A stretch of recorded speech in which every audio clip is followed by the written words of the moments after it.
গোয়া ভারতের এমন একটি দর্শনীয় স্থান যেখানে আপনারা অনেকেই বেড়াতে গিয়েছেন বা যাওয়ার ইচ্ছে রাখেন।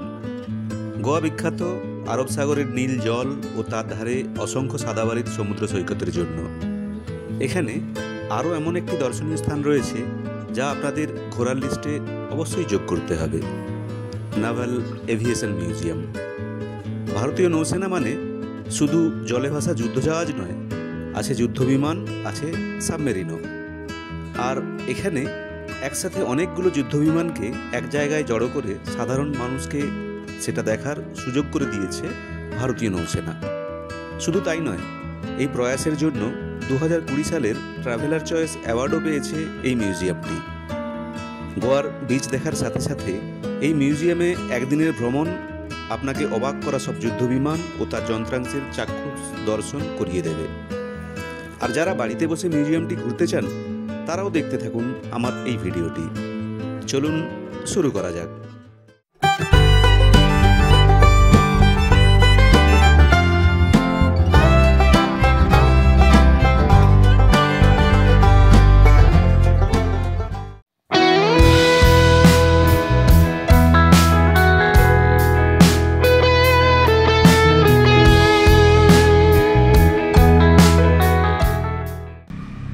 গোয়া বেড়াতে এসে গোয়া ইন্টারন্যাশনাল এয়ারপোর্টের খুব কাছেই মাত্র 3 কিলোমিটার দূরেই রয়েছে নাভাল এভিয়েশন মিউজিয়াম।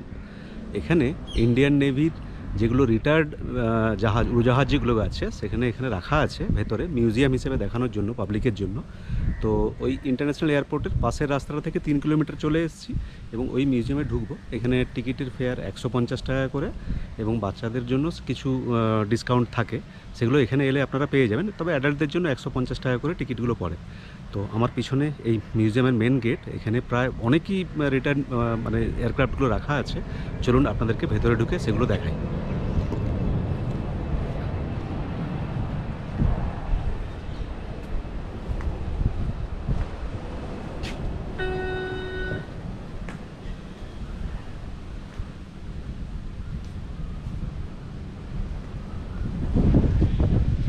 এই একটা বড় একটা এয়ারক্রাফট, এটা হচ্ছে সিকিং MK-42।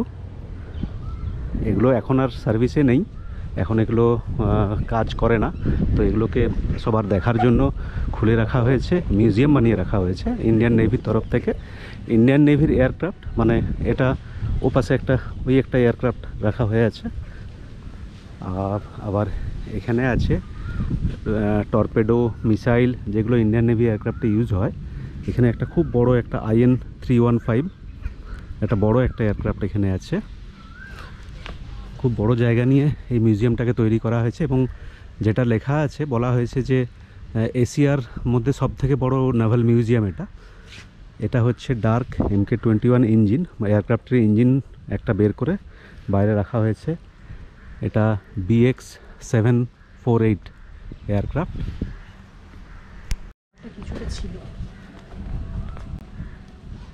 এগুলো এয়ারক্রাফটের বিভিন্ন পার্টস। আবার এখান থেকে যাওয়ার রাস্তা আছে, তবে এই এয়ারক্রাফটটা খুবই বড়, ওর পেছন থেকে রাস্তা তৈরি করা হয়েছে। আরও এগিয়ে যাই, বিশাল বড় একটা এয়ারক্রাফট মিউজিয়াম,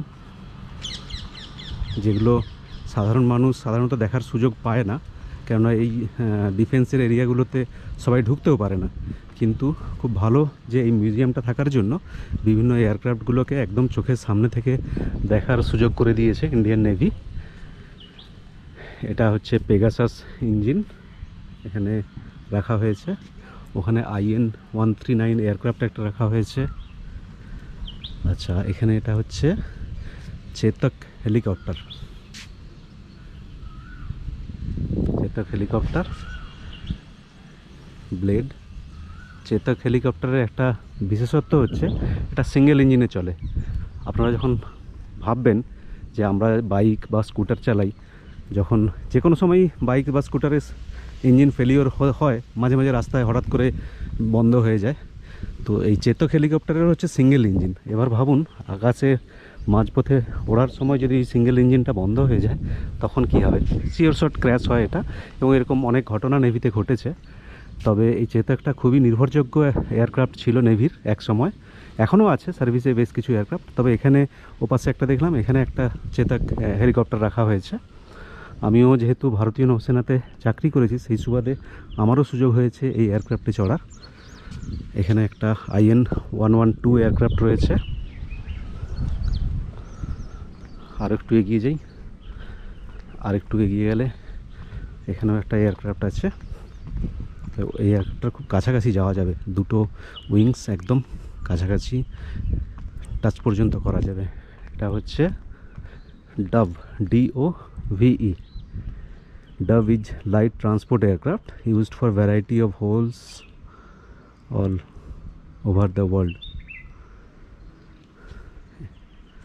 এখানে এই হচ্ছে IN-24 প্যাসেঞ্জার এয়ারক্রাফট। আর একটু এগিয়ে যাই, আর একটু এগিয়ে গেলে এখানেও একটা এয়ারক্রাফট রয়েছে। এটা একটা মডেল, এটা বোধ হচ্ছে UAV, আনম্যান্ড এয়ার ভেহিকেল। ছোট সাইজের হয় এটা, এতে কেউ যাত্রী যেতে পারে না, তবে এর মধ্যে বিভিন্ন রকম ইলেকট্রনিক ইকুইপমেন্ট লাগানো থাকে, যেটা আকাশে উড়ে বিভিন্ন রকম ডাটা কালেকশন করে। এটা হচ্ছে IN-106 এয়ারক্রাফট। এখানে একটা এয়ারক্রাফট রয়েছে, এটা হচ্ছে IN-112। এই একটা ডাবল ব্লেড হেলিকপ্টার, দুটো ব্লেড আছে, নিচে একটা ব্লেড আছে আর উপরেও একটা ব্লেড আছে। এখানে একটা খুদে সাইজের এয়ারক্রাফট রয়েছে। আমার মনে হয় এখানে দুজনের বেশি এই এয়ারক্রাফটটা চড়তে পারবে না। IN-083 একদম ছোট্ট সাইজের, একটুখানি মাত্র দুজন বসার মতো জায়গা, দুজন কি একজন হয়তো বসতে পারবে, ছোট্ট এটা। এটার পরে ওখানেও একটা আছে, IN-139 আছে। এখানে এই মিউজিয়ামটার বিশেষত্ব এটাই হচ্ছে, বিভিন্ন এয়ারক্রাফটগুলো তো রাখা হয়েছেই, এবং বিভিন্ন ইঞ্জিনের যে স্পেয়ার পার্টসগুলো সেগুলো বিভিন্ন জায়গায় রাখা হয়েছে। ওই সামনে যে আছে ওটাও একটা ইঞ্জিনের পার্ট, ওটা রাখা হয়েছে। খুব সুন্দরভাবে সাজিয়েছে মিউজিয়ামটাকে। ছোট্ট একটা জায়গা আছে যেটার নাম হচ্ছে ইঞ্জিন বে। দেখা যাক ইঞ্জিন বের ভেতরে ঢুকে দেখা যাক কি রয়েছে এর ভেতরে। ইঞ্জিন বে, আচ্ছা, বিভিন্ন এয়ারক্রাফটের ইঞ্জিন এখানে রাখা হয়েছে। এই একটা ইঞ্জিন, এখানেও একটা ইঞ্জিন রাখা হয়েছে। এটা হচ্ছে চেতাক ইঞ্জিন।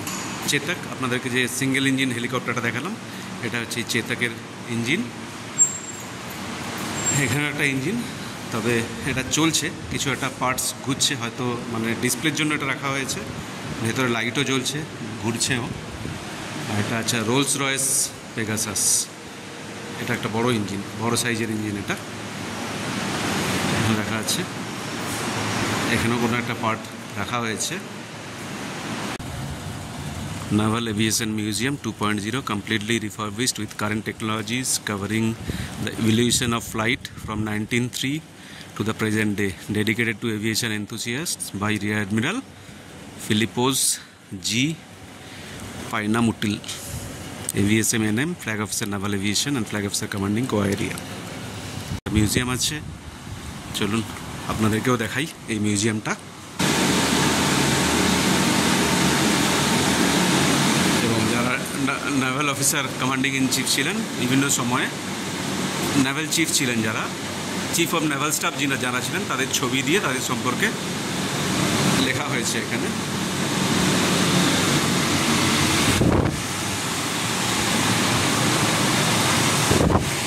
এখানে বিভিন্ন ওয়ারশিপের একটা মডেল আছে। এখানে INS বিক্রান্ত, INS বিক্রান্তের একটা মডেল আছে।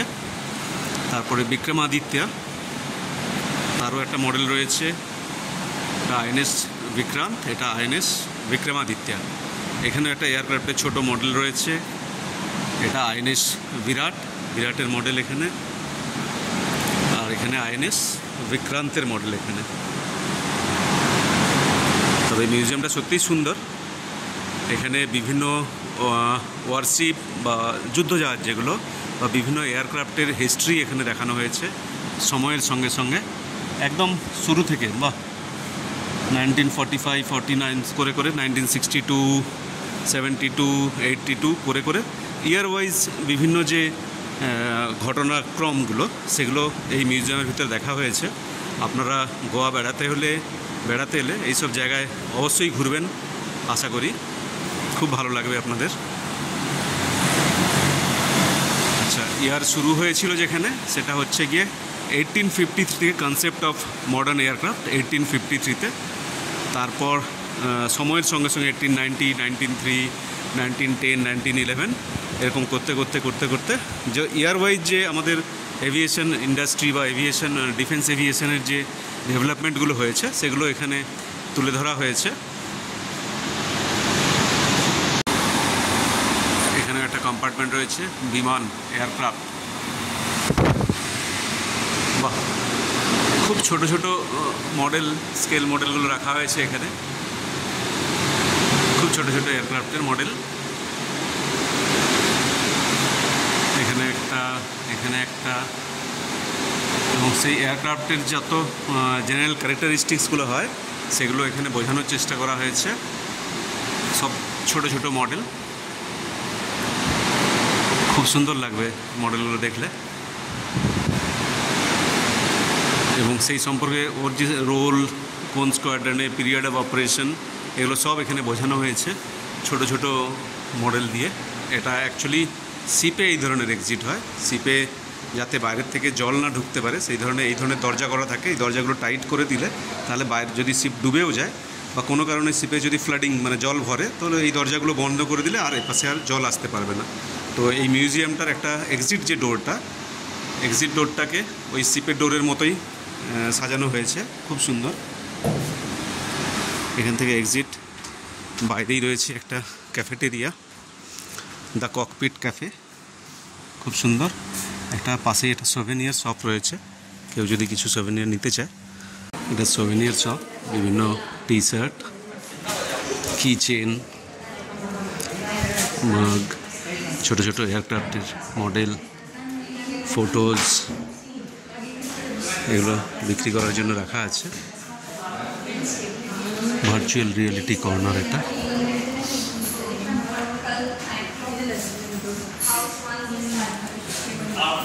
আমার ছেলে 100 টাকা দিয়ে ভার্চুয়াল রিয়েলিটি কর্নারে বসেছে। মানে এখানে যখন ফ্লাইং করা হয় তখন কীরকম ফিলটা হয় বা ভিআর যেটা ভার্চুয়াল রিয়েলিটি সেটা ফিল করার জন্য 100 টাকা 5 মিনিটের জন্য ও বসেছে।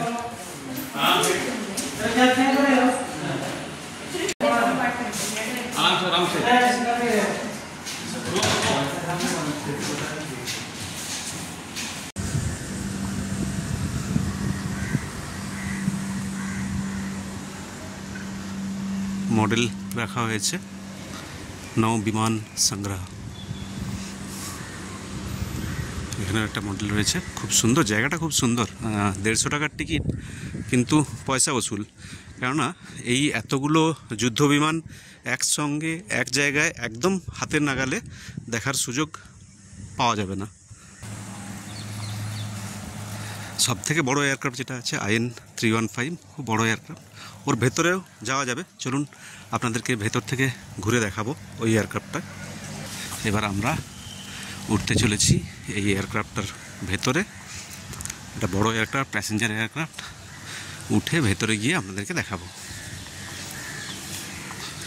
যদিও এটা মিউজিয়ামে রূপান্তরিত করা হয়েছে, একদম যে অরিজিনাল ফিল যেটা সেটা হয়তো পাবেন না, কিন্তু এই ধরনের এয়ারক্রাফটে তো সাধারণ মানুষ আর চড়তে পারে না। কিন্তু এখানে যতটাই এরা ব্যবস্থা করেছেন নাভাল এভিয়েশন থেকে,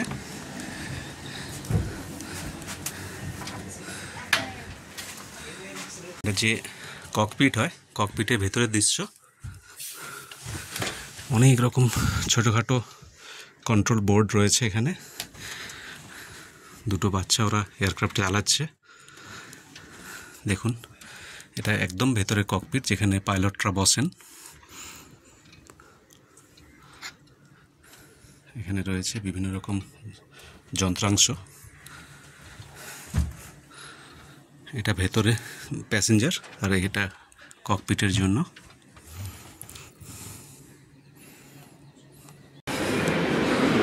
ককপিট থেকে বেরিয়ে এলাম। এটা কোনো এয়ারক্রাফট উড়ছে, তার আওয়াজ পাওয়া যাচ্ছে। ওই যে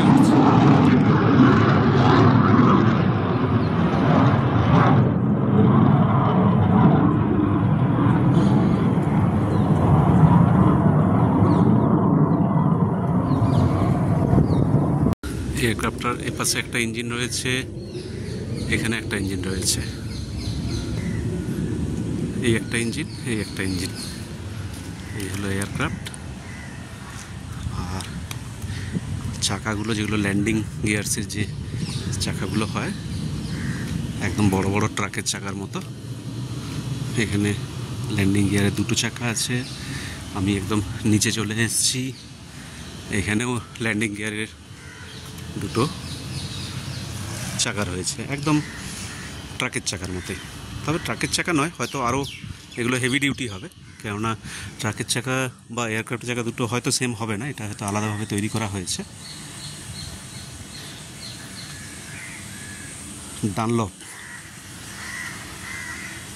ডানলপ ট্র্যাক গ্রিপ, ডানলপ কোম্পানির এই টায়ারগুলো রয়েছে।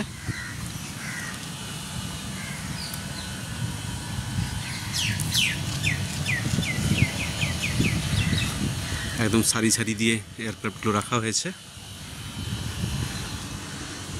আর এই যে লাল অংশটা দেখছেন, এটা হচ্ছে রাডার, মানে যখন যেগুলো কন্ট্রোল রুম যেগুলো হয়, এটিসি যেটাকে বলা হয়, যেগুলো এইগুলো থেকে এরা বিভিন্ন এয়ারক্রাফটের সঙ্গে কন্ট্যাক্ট রাখে এবং তাদেরকে ট্র্যাকও করে, তারা কোন পথে কত উঁচুতে উড়ছে সেইগুলোকে ট্র্যাক করার জন্য এই রাডারগুলো হয়। তো এই রাডারটাও এখানে লাগানো হয়েছে। এগুলো এখন আর কাজ করে না, কিন্তু সবার দেখার জন্য, চোখের সামনে দেখার জন্য এগুলো এখানে এভাবে ডিসপ্লেতে রাখা হয়েছে। এভিয়েশন মিউজিয়ামটার ভেতরের অংশ এটা, খুব সুন্দর লাগবে, একদম খুব পরিষ্কার পরিচ্ছন্ন। তার মাঝে এয়ারক্রাফটগুলোকে রং করে খুব সুন্দরভাবে সাজিয়ে রাখা হয়েছে। দূর থেকে দেখলে দারুণ লাগবে আপনাদের। চারিদিকে বিভিন্ন জায়গায় প্লেস করে করে এই এয়ারক্রাফটগুলোকে এখানে লাগানো হয়েছে। কিছু কিছু জায়গায় ওঠার ব্যবস্থাও আছে, যেমন একটা আপনাদেরকে উঠিয়ে এখনই দেখালাম। এখানেও একটা জায়গা আছে যেখানে বোধহয় ওঠা যাবে, দেখছি ওঠা যাবে কিনা।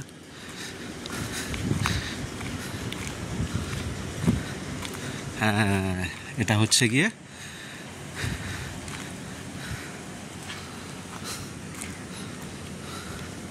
সিকরস্কাই UH-3H। এখানে এই এয়ারক্রাফটটাতেও উঠে দেখা যাবে, তো আপনাদেরকে উঠে একবার দেখাই।